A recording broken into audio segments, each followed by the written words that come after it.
Eh bien, je vous propose aujourd'hui le dernier exercice pratique de retouche photo de cette saison. On va faire relâche pour la période estivale. Vous allez profiter de vos week-ends. Je vais profiter de mes week-ends. Et on pourra reprendre le tout donc à l'automne. Et aujourd'hui, c'est donc un sujet de circonstance. On est durant la période estivale. Les fleurs sont de plus en plus nombreuses. Alors, je vais vous amener aujourd'hui en direction de cette fleur-là avec un exercice qui va nous amener vers un rendu qui serait comme celui-ci, je vous dirais dans On-One Photo-Raw, et donc quelque chose que je vais faire en tandem donc avec la texture. Et évidemment, je veux aussi faire quelque chose qui est un petit peu plus ludique également. Je veux refaire l'exercice de retouche de cette photo-là, parce que si je me tourne pas vers la texture ou un élément comme ça, je veux le faire d'une autre façon, un peu plus classique, je vous dirais. Et pour ce faire, je vais me tourner vers Color FX Pro de Nik Software. Alors voilà donc un exercice avec deux logiciels ce matin, mais tout simplement les deux vont dans la même direction de rendu photo. C'est donc ce qu'on examine aujourd'hui. Si c'est la première fois que vous visionnez une de mes vidéos, bonjour, mon nom est Louis Lavoie, je suis l'auteur du blog et de la chaîne fairedelabelephoto.com. C'est une chaîne qui s'applique à partager avec vous des trucs, des conseils, des astuces, de même que des découvertes afin que vous puissiez progresser dans le domaine de la photo. Si vous aimez des vidéos comme celle-ci, n'hésitez donc pas à cliquer sur j'aime, n'hésitez surtout pas à vous abonner. Et je vois que vous vous intéressez aux exercices pratiques de retouche photo que je propose. Ça tombe bien, j'en ai justement plusieurs sur le sujet. Alors aujourd'hui, pour la finale, c'est un exercice pratique de retouche photo. Comme je l'ai dit, je vais faire appel à deux logiciels parce que des fois, je vais me tourner initialement vers On-One Photo-Raw. Et dans On-One, on retrouve certains outils ou certaines possibilités. Et je vais me tourner vers la possibilité des textures dans On-One pour apporter le rendu que je souhaite donc à ma photo. Mais des fois, lorsqu'on n'a pas cette possibilité-là, c'est pour ça que je voulais me tourner vers un autre outil qui, lui, a d'autres possibilités, mais pas nécessairement celles au niveau des textures.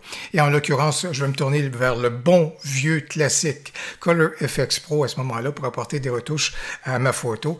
Et c'est donc pourquoi je vais faire l'exercice donc en deux temps. Et si vous avez des fois un outil qui permet une voie, à ce moment-là, vous pourrez aller dans le sens de la première voie que je vais emprunter. Puis si vous avez un outil qui ne permet pas les mêmes outils, il y aura toujours donc la deuxième version qui pourra donc vous intéresser. Et au bout du compte, vers quoi est-ce qu'on se dirige? C'est puisque la fleur, on veut bien sûr la rendre lumineuse. C'est pour ça qu'on va exploiter beaucoup les hautes lumières qu'on va retrouver à certains endroits donc dans notre photo. Et toutes les portions qui sont davantage dans les ombres et dans les noirs, bien sûr, on va diminuer ceux-ci, ces zones-là, celles-ci, donc, pour à ce moment-là, rendre un côté très ombre et lumière très, très, très présent, donc, dans notre photo.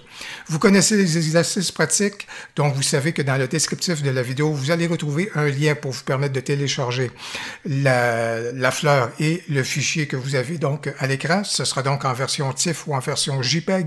Vous choisissez donc la version qui vous convient et bien entendu, vous êtes, comme à l'habitude, maître à bord. Vous faites le tout dans le logiciel de votre choix et dans la direction que vous voulez bien. Et juste avant d'aller plus loin, mes excuses un tout petit peu, il y a des rénovations qui se font chez mes voisins, mes futurs voisins, donc de condos, et malheureusement à l'occasion, il est possible que les travaux de rénovation s'entendent, particulièrement des vibrations. Je vais tenter de vous éviter celles-ci, comme j'essaie de les éviter depuis quelques jours, mais en tous les cas, si jamais ça survient, mes excuses. Puisque la vidéo va être un peu longue en raison des deux traitements que je vais faire dans On-One Photo-Raw, je vous évite la portion des retouches que j'ai fait dans les réglages initiaux. Je vous dirais, ici, c'est vraiment à votre guise et bien entendu à votre convenance, mais c'est des éléments qui sont relativement convenus, comme vous pouvez donc le constater. Je vais donc aller tout de suite vers les effets plus particuliers que je veux donc réaliser dans On-One Photo-Raw, le grand classique dans On-One, mais ça c'est pour moi, bien entendu, avec votre logiciel c'est autre chose, ça pourrait être autre chose, mais dans ce cas ici, c'est vraiment le contraste dynamique. Et j'aime bien toujours ce que ça apporte, c'est ce petit côté un tout petit peu de micro-contraste qui est apporté donc par cet outil-là. J'ai juste besoin de le désactiver un tout petit peu, comme vous pouvez le constater. Vous voyez particulièrement quand on regarde au milieu de la fleur, vous voyez comment les teintes prennent un peu plus d'éclat. Donc grâce à ce micro-contraste-là, donc c'est ce que m'apporte le contraste dynamique. La photo va prendre son envol avec notre prochain effet qui est dans lueur. Si vous avez vu ma vidéo de la semaine dernière au sujet d'une retouche d'une autre photo, vous savez combien j'affectionne juste ici un pré-réglage qui est Dark Glow. Alors, Dark Glow, ben, vous voyez que ce que ça apporte, c'est le côté un peu vaporeux, je vous dirais. Donc, le glow, c'est une espèce d'effet Orton, mais en même temps, ça vient d'assombrir, si vous voulez, les zones d'ombre qu'on a comme c'est là.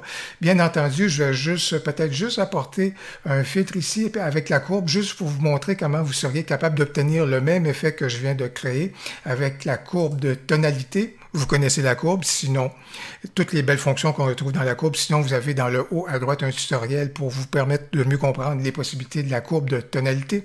Et dans ce cas ici, bien sûr, à ce moment-là, mes hautes lumières sont du côté droit. C'est pour ça que si j'amplifie ma courbe comme c'est là, vous voyez que tout ce qui est dans les hautes lumières à ce moment-là vient de prendre de l'ampleur. Et si je m'en vais ici, et non pas plus particulièrement cette zone-ci, mais l'ensemble de la portion juste ici, bien, vous voyez que tout ce qui est dans les ombres et les noirs, bien, à ce moment-là, vient effectivement de s'assombrir. Alors, on se dirige donc vers le fait de conserver des belles lueurs sur quelques-unes des feuilles qui sont à proximité et bien entendu, notre fleur est toujours donc la vedette donc de notre photo comme vous pouvez le constater. On se dirige donc vers la texture. La texture va jouer un rôle déterminant dans le rendu donc de ma photo, dans la retouche de ma photo. Et je vais juste me tourner vers le site, par exemple, Upsplash, où est-ce que vous êtes capable d'aller chercher des textures de façon gratuite. Juste pour vous expliquer un peu le principe, en fait, ma vision au niveau des textures. Au bout du compte, quand on parle des textures, assez souvent, ce qu'on note d'abord, c'est le motif donc de la texture. Alors, c'est pour ça que des fois, on va regarder tes textures en étant intéressé par le motif. Mais je vous dirais que ce à quoi je vous invite, c'est de regarder des textures également en fonction de la lumière qu'elle apporte ou de l'obscurité qu'elle apporte. Alors, par exemple, tout à l'heure, je vais me tourner vers une texture brocart noir qui a dans On One Photo Raw, qui, elle, va assombrir les éléments.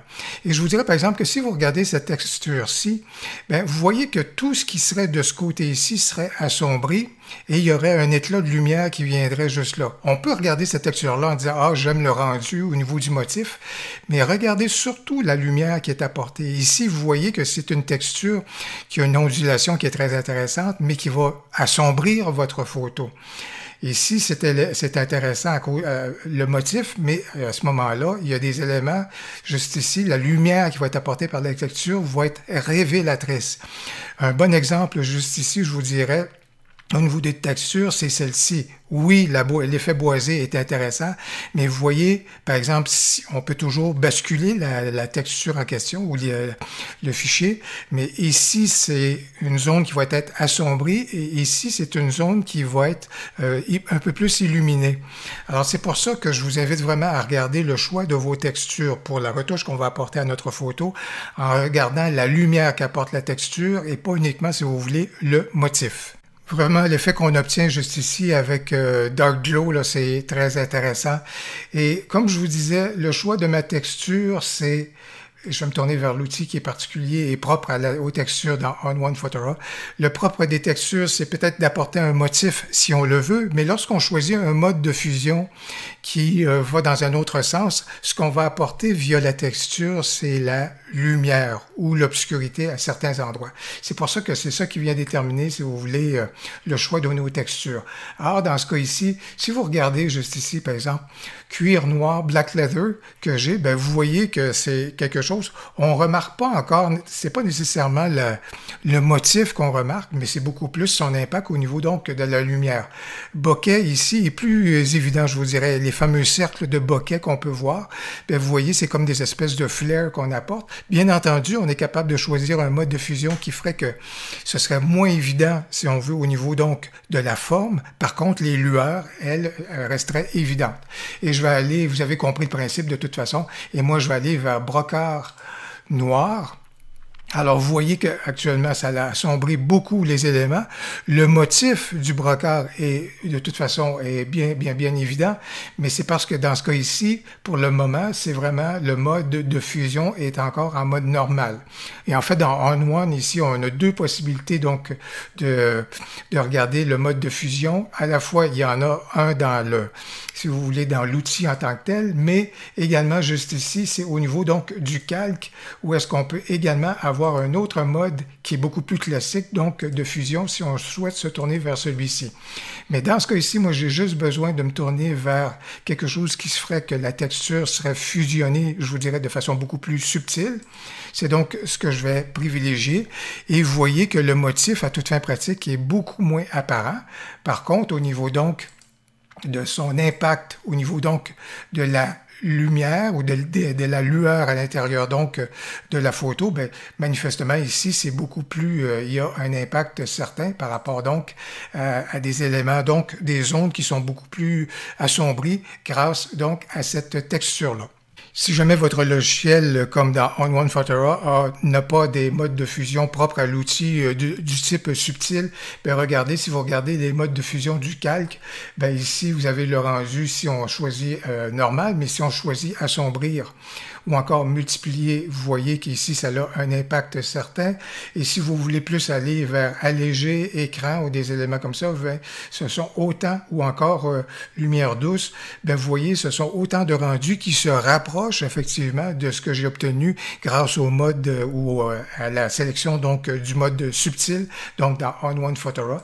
Vous avez donc de belles possibilités ici là au niveau du mode de fusion du calque pour obtenir un certain effet. Je vais conclure ce traitement-ci avec un classique dans On One Photora parce que je veux encore plus amener le regard vers la feuille. Et l'autre élément, c'est sûr qu'il y a certains éléments qui sont en bordure ici qui retiennent un peu trop notre attention, à mon avis.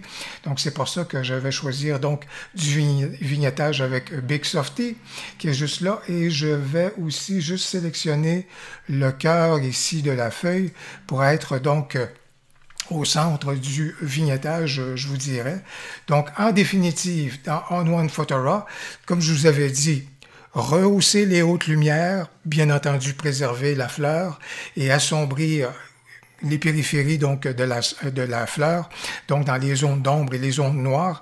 Alors, on est parti donc de cet original-ci dans On One Photora et on est allé dans cette direction. Et là, je vais poursuivre et refaire l'exercice, mais avec un bon vieux classique et d'une autre façon avec Color FX Pro de Nik Software.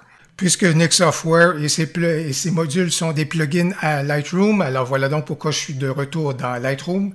J'ai apporté quelques retouches initiales, rien, des éléments qui sont tout à fait conventionnels. J'ai pas trop retouché ici texture, clarté, parce que c'est des éléments que je vais apporter davantage donc dans Nik Software. Et donc, je vais me diriger vers modifier dans Color FX Pro 4. Alors vraiment, dans ce cas ici, là, je me retrouve avec la bonne vieille version gratuite dont la dernière mouture date de 2012. Alors si jamais, bien sûr, j'ai déjà fait une vidéo sur les modules de Nik Software. Vous allez retrouver donc le lien dans le haut à droite au sujet donc de cette possibilité de ces modules-là. Et dans la vidéo vers laquelle je pointe, je pense que vous allez retrouver également un lien vers le téléchargement potentiel donc de ces modules-là en version gratuite. Aujourd'hui, évidemment, c'est rendu payant en provenance donc de DxO, sauf erreur. Alors dans ce cas ici, la première chose que je vais faire, qui s'est appliqué par défaut, juste ici, c'est la dimension du contraste, pro-contraste juste ici, qui est l'équivalent donc du contraste dynamique. Alors dans ce cas ici, là, j'ai juste fait ressortir davantage, ça amène un peu de pop, comme vous pouvez le constater juste ici, donc encore là, sur le micro-contraste. Par la suite, je vais me diriger vers, juste ici, Glamour Glow, que j'aime beaucoup. Alors, dans ce cas ici, là, ça apporte un éclat qui est bien intéressant par rapport à tout cela. Dans le fond, je laisse aller la dimension, je laisse aller, dans le fond, les préférences du module en tant que tel, parce que ça m'apparaît tout à fait correct. J'aime bien ça. Au niveau de la saturation, je ne vais peut-être pas nécessairement désaturer, par contre, je vais le ramener quand même à ce que c'était auparavant, mais comme vous pouvez le constater, là, ça amène quelque chose d'une belle lueur, si vous voulez, là, et un tout petit effet hors-ton, comme on avait pu le retrouver. La magie va opérer avec un autre filtre qu'on va rajouter juste ici, et c'est le filtre qui s'appelle Midnight. J'aime beaucoup ce filtre-là parce que vous allez voir non seulement son effet, mais bien sûr le fait qu'on est capable de localiser l'effet. Alors bien entendu, actuellement, c'est assez sévère comme rendu, mais vous voyez vers quoi ça nous amène.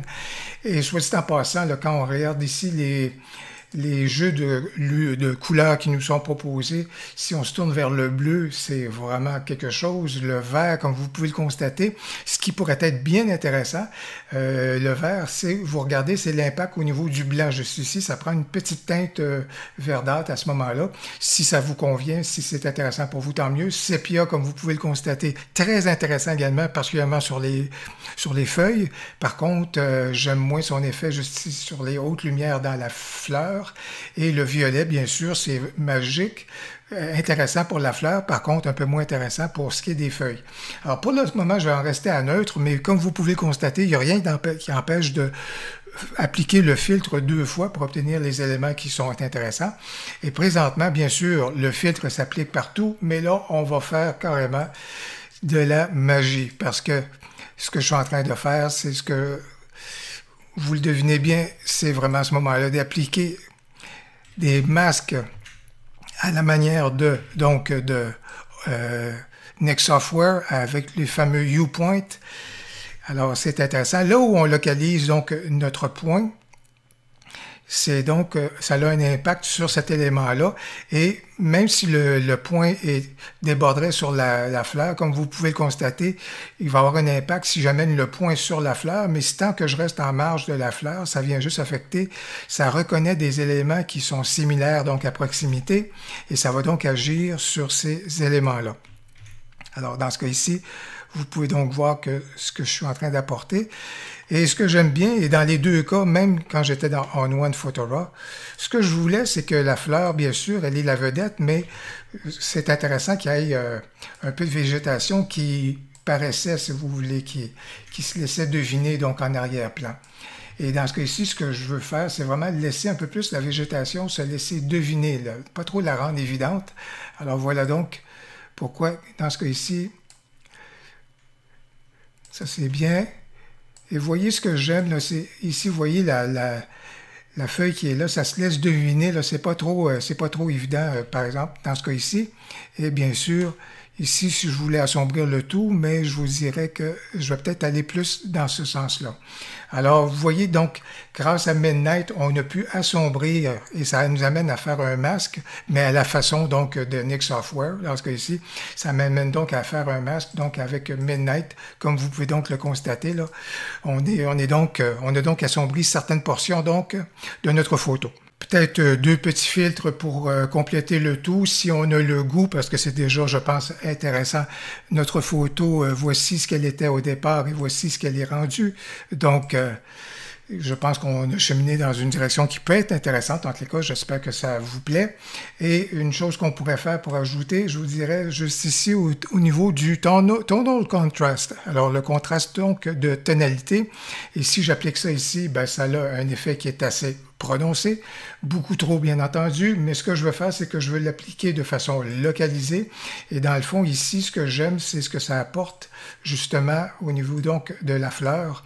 Alors, je vais donc m'assurer que ça vienne s'appliquer seulement donc au niveau donc, comme vous pouvez le voir, son impact selon l'endroit où est-ce que je viens positionner donc le centre, mais c'est vraiment au niveau des couleurs que je veux que ça vienne jouer. Donc, voici donc ce que ça apporte. Donc, encore là, juste un peu de pop et de contraste à ce moment-là, donc au niveau des tonalités. Et pour conclure, peut-être juste pour vous montrer ce vers quoi la photo pourrait cheminer, vraiment quelque chose lorsqu'on aime bien le noir et blanc. Et je ne suis pas en train de faire référence nécessairement à Silver FX Pro, mais si on aime bien le noir et blanc et son beau potentiel, ben je vous dirais que si vous regardez ici Paper Toner, ben vous connaissez, vous savez un tout petit peu vers quoi ça peut cheminer.